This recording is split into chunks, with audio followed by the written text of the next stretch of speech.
সাধারণ মানুষের কথা জানবো না ভাই? ভাই সাধারণ মানুষের কথা কি জানবো না ভাই? ওনাদের কথা শুনতে আসছি।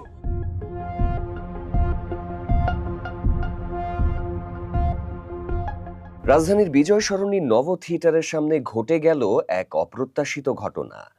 এক রিকশা চালক স্থানীয় এক গণমাধ্যম চ্যানেলের ক্যামেরার সামনে নিজের মতামত তুলে ধরছিলেন। ১,১২০০ হাফ বেলা গাড়ি চলে ইনকাম ছিল। কিন্তু ঠিক সেই মুহূর্তেই পাঞ্জাবি পরিহিত এক ব্যক্তি এগিয়ে এসে রিকশা চালকের ওপর হামলা চালায়।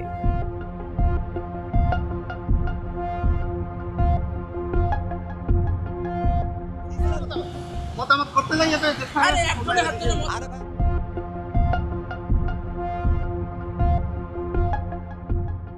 মতামত নিয়ে ভাই বলতে পারে, একটা মানুষ বলতে পারে না, এটা কেমন কথা? আবার কি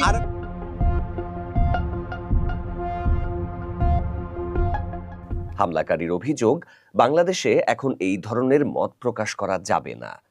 এ ঘটনায় আশপাশের উপস্থিত সাধারণ মানুষ হামলাকারীর বিরুদ্ধে প্রতিবাদ জানায়।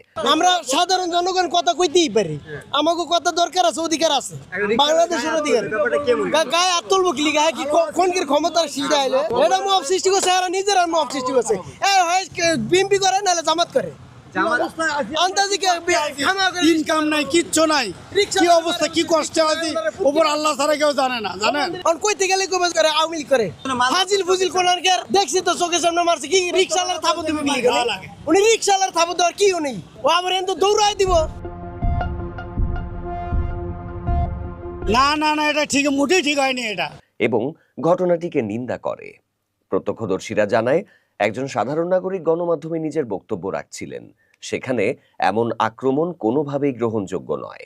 স্থানীয়দের বক্তব্য, মানুষ নিজের মতামত দেবে, এতে সমস্যা কোথায়? বাকস্বাধীনতার উপর এই হামলা আমরা সমর্থন করি না। ঘটনার পর সংশ্লিষ্ট গণমাধ্যম কর্মীরা এটিকে সংবাদ মাধ্যম ও বাকস্বাধীনতার উপর সরাসরি হামলা হিসেবে দেখছেন। তাদের অভিযোগ, ভয়ভীতি দেখিয়ে গণমাধ্যমের কাজকে বাধাগ্রস্ত করার চেষ্টা করা হচ্ছে। সাংবাদিকের উপর রাগ হয়, এর উপর রাগ হয়, সাধারণ জনগণ আমরা কইতেই পারি। এই যে ব্যবসা করতেছি, আগে অনেক ভালো ছিলাম, বাস্তব কথা যেটা, আগে খুব খারাপ।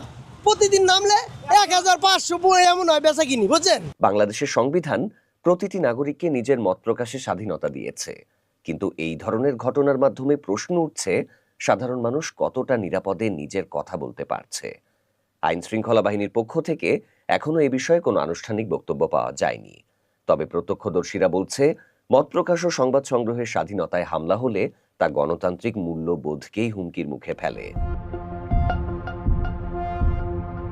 একজন সাধারণ রিকশা চালকের বক্তব্য থেকে শুরু হওয়া এই ঘটনা এখন প্রশ্ন রাখে, দেশে বাকস্বাধীনতা কি কেবল কাগজে কলমে সীমাবদ্ধ?